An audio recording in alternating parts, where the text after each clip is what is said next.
इयत्ता 9वी विषय गणित भाग 1 द्वितीय सत्र परीक्षा सराव पेपर उत्तरासह गुण 40 वेळ 2 तास।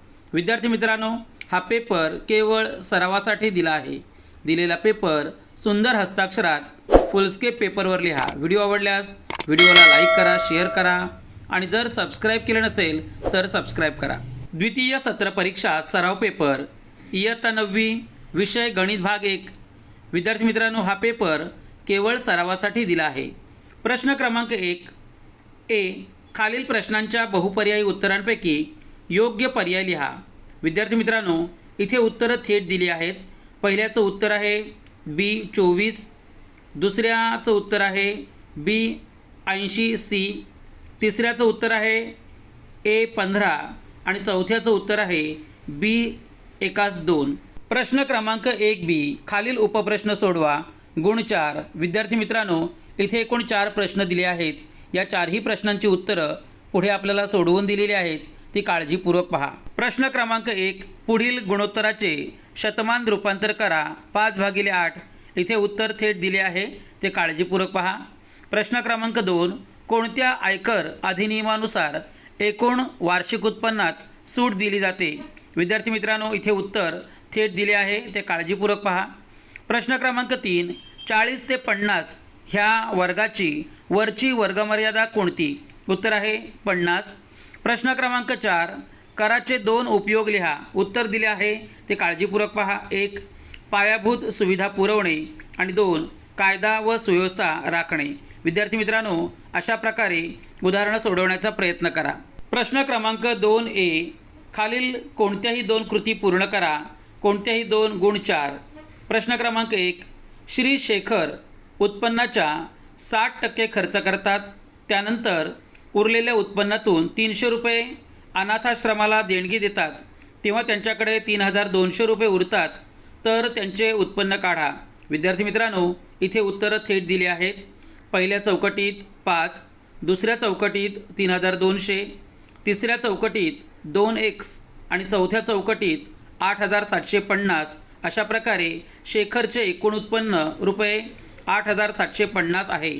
प्रश्न क्रमांक 2 ए मधील प्रश्न क्रमांक 2, एका हॉकी खेळाडूने 9 सामन्यात केलेले गोल खालीलप्रमाणे आहेत। 5-4-0, 2-2, 4-4, 3-3 यावरून मध्य काढा। विद्यार्थी मित्रांनो, आपल्याला इथे कृती पूर्ण करून दिलेले आहेत, ते काळजीपूर्वक पहा।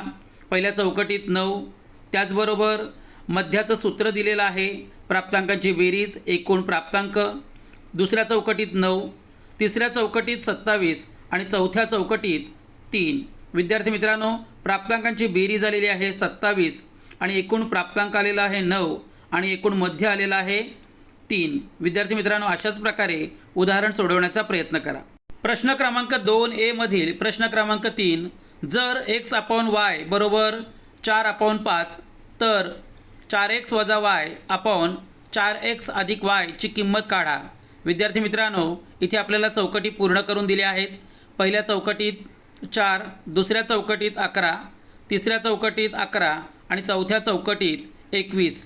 पहिल्या ठिकाणी आपण योग क्रिया करून दाखवलेली आहे, त्याचबरोबर दुसऱ्या ठिकाणी वियोग क्रिया करून दाखवलेली आहे। विद्यार्थी मित्रांनो, अशा प्रकारे कृती पूर्ण करणे अपेक्षित आहे।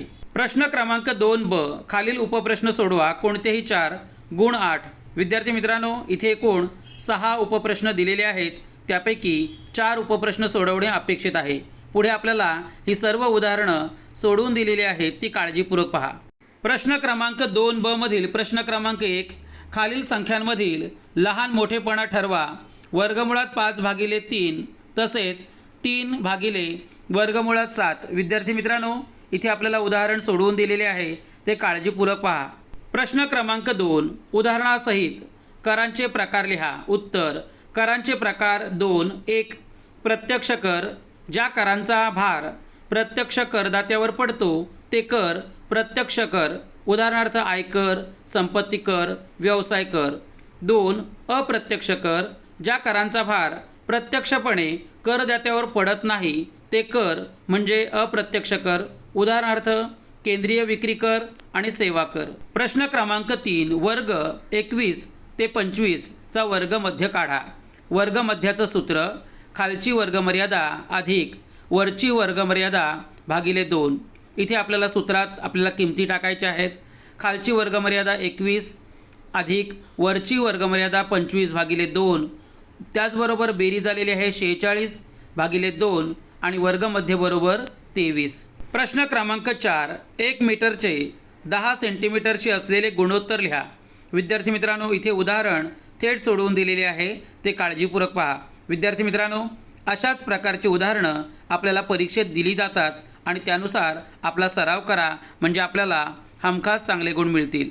प्रश्न क्रमांक 5. जर एकूण उत्पन्नाच्या 90% खर्च केले व 3% बँकेत जमा केल्यावर रुपये 1260 शिल्लक राहतात, तर एकूण उत्पन्न किती असेल? विद्यार्थी मित्रांनो, इथे उदाहरण सोडवून दिलेले आहे, ते काळजीपूर्वक पहा आणि अशाच प्रकारे उदाहरण सोडवण्याचा प्रयत्न करा. प्रश्न क्रमांक 6. येथे 10 प्राप्तांक चढत्या क्रमाने मांडलेले आहेत. 45, 47, 50, 52, x, x अधिक 2, 60, 62, 63, 74. जर त्यांचा मध्यक 53 आहे, तर x ची किंमत काढा. विद्यार्थी मित्रांनो, इथे उदाहरण थेट सोडून दिलेले आहे, ते काळजीपूर्वक पहा. विद्यार्थी मित्रांनो, अशाच प्रकारे उदाहरणं सोडवण्याचा प्रयत्न करा. प्रश्न क्रमांक 3a. खालीलपैकी कोणतीही एक कृती पूर्ण करा. गुण 3. 1. खाली दिलेल्या सारणीतील प्राप्तांकांचा मध्य 20.2 आहे, तर p ची किंमत काढा. विद्यार्थी मित्रांनो, इथे सारणी दिलेली आहे, तसेच आपल्याला इथे कृती पूर्ण करणे अपेक्षित आहे. पहिल्या चौकटीत इथे आपण लिहा 120, दुसऱ्या चौकटीत 250, तिसऱ्या चौकटीत 610 वजा 606, चौथ्या चौकटीत 4, पाचव्या चौकटीत 40 आणि सहाव्या चौकटीत 20. अशा प्रकारे चौकटी पूर्ण करण्याचा प्रयत्न करा. विद्यार्थी मित्रांनो, अशा प्रकारे सारणीवर आधारित आपल्याला उदाहरणं हमखास विचारली जातात, त्याचा सराव करा. प्रश्न क्रमांक 2. खालील व्यक्तीचे देय आयकराचे गणन करा. a. श्री कदम यांचे वय 35 वर्ष असून त्यांचे करपात्र उत्पन्न 13,35,000 रुपये आहे. b. कुमारी वर्षा वय 26 वर्ष, यांचे करपात्र उत्पन्न 2,30,000 रुपये आहे. विद्यार्थी मित्रांनो, इथे आपण कृती सोडवून दिलेल्या आहेत, त्या काळजीपूर्वक पहा. पहिल्या चौकटीत 3,35,000 रुपये, दुसऱ्या चौकटीत 2,13,000 रुपये. विद्यार्थी मित्रांनो, अशा प्रकारे उदाहरण सोडवण्याचा प्रयत्न करा.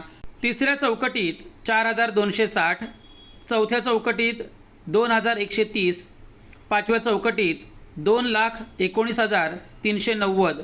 अशा प्रकारे श्री कदम यांना एकूण 2,19,390 रुपये कर भरावा लागेल. b.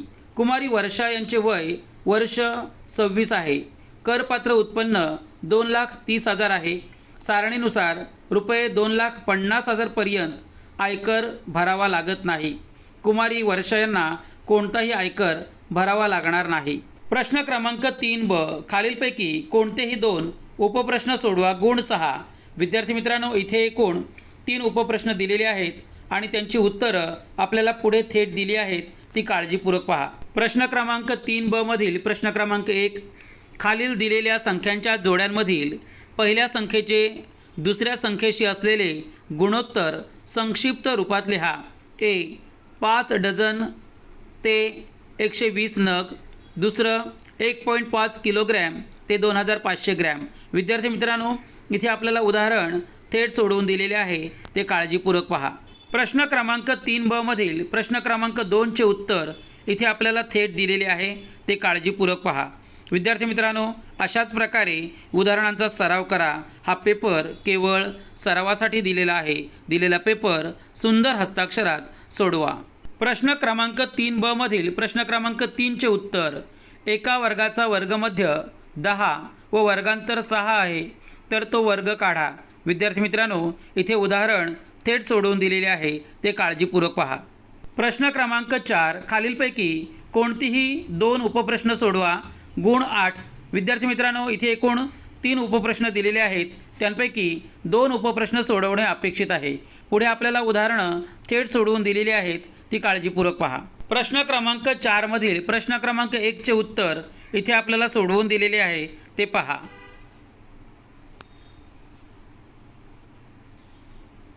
तसेच प्रश्न क्रमांक 2 याबाबतचे उत्तर आपल्याला इथे थेट दिलेले आहे, ते सुद्धा काळजीपूर्वक पहा. विद्यार्थी मित्रांनो, हा पेपर केवळ सरावासाठी दिला आहे. अशाच प्रकारे दिलेल्या उदाहरणांचा सराव करा. प्रश्न क्रमांक 4 मधील प्रश्न क्रमांक 3 चे उत्तर आपल्याला इथे थेट दिलेले आहे. इथे आपल्याला संचित वारंवारिता सारणी तयार करणे अपेक्षित आहे. त्यानुसार दिलेल्या प्रश्नाचे उत्तर काळजीपूर्वक पहा. प्रश्न क्रमांक 5 खालीलपैकी कोणताही एक उपप्रश्न सोडवा. गुण 3. विद्यार्थी मित्रांनो, इथे 2 उपप्रश्न दिलेले आहेत. त्यांपैकी कोणताही एक उपप्रश्न सोडवणे अपेक्षित आहे. या दोन्ही प्रश्नांची उत्तरं आपल्याला पुढे थेट दिली आहेत, ती पहा. प्रश्न क्रमांक 5 मधील प्रश्न क्रमांक 1. खालील प्राप्तांकांचा मध्य काढा. 87, 92, 69, 78, 92, 59, 72, 66 आणि 69 या संख्या दिलेल्या आहेत. त्यानुसार मध्य काढा. विद्यार्थी मित्रांनो, इथे उदाहरण थेट सोडून दिलेले आहे, ते काळजीपूर्वक पहा. प्रश्न क्रमांक 5 मधील प्रश्न क्रमांक 2. A, B, C या संख्या परंपरित प्रमाणात आहेत. जर A बरोबर 3, C बरोबर 27 तर B ची किंमत काढा. विद्यार्थी मित्रांनो, इथे आपल्याला उत्तर थेट दिलेले आहे, ते काळजीपूर्वक पहा. विद्यार्थी मित्रांनो, या सर्व प्रश्नपत्रिकेचा चांगला सराव करा. हा पेपर केवळ सरावासाठी दिला आहे. आपल्या चॅनलवर इयत्ता 9वीचे द्वितीय सत्राचे सर्व पेपर उत्तरासह दिलेले आहेत, ते काळजीपूर्वक पहा. असेच नवनवीन व्हिडिओ पाहण्यासाठी व्हिडिओला लाईक करा, शेअर करा आणि जर सबस्क्राईब केले नसेल तर सबस्क्राईब करा. धन्यवाद.